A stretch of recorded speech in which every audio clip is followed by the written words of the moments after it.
Here, I finished my last lace row and I've cranked the last half row, so my main mark is back to the cable post. Now I'm going to crank 2 full rows. 1, 2, stopping with my main mark at 3 o'clock. And now I'm going to lift the needles at the top half of the cylinder to start my heel. This is a good double check. You should be lifting the needles where you have the lace. That means you did it correctly. And it is fine if you want to do a little bit of a deeper wedge heel, that's still fine. It doesn't matter. So just however much you like to do here is good. Then I'll meet you back here after the heel is done. So now I've finished my heel. I've just pushed the out of work needles back into work. Here's my main mark. I'm going to crank 2 full rows around. Disengage my heel spring.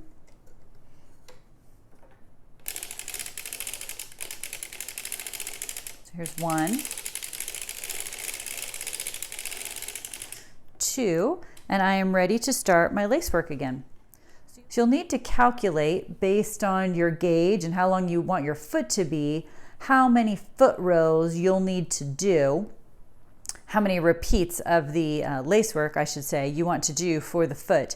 And just make sure that you end with 2 full knit rows before you begin the toe.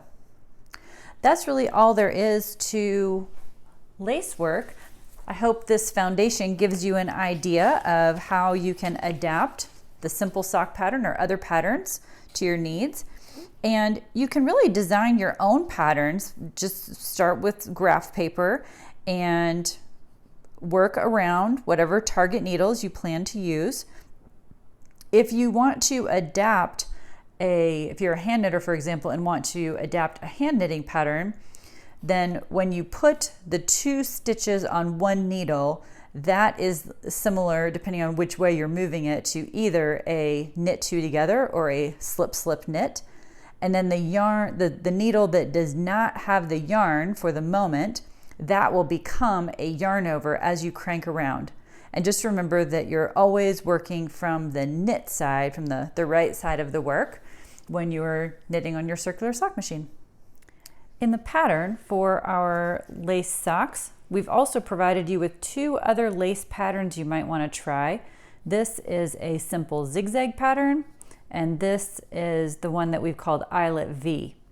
So both of those are also simple options that you can try if you want a little bit more practice. I hope that helps and that now you are feeling confident and inspired to knit a pair of lace socks or add knitting to your add lace work to your other cranked projects. Happy knitting! Visit us at deanandbean.com and please like and subscribe. Thanks for watching.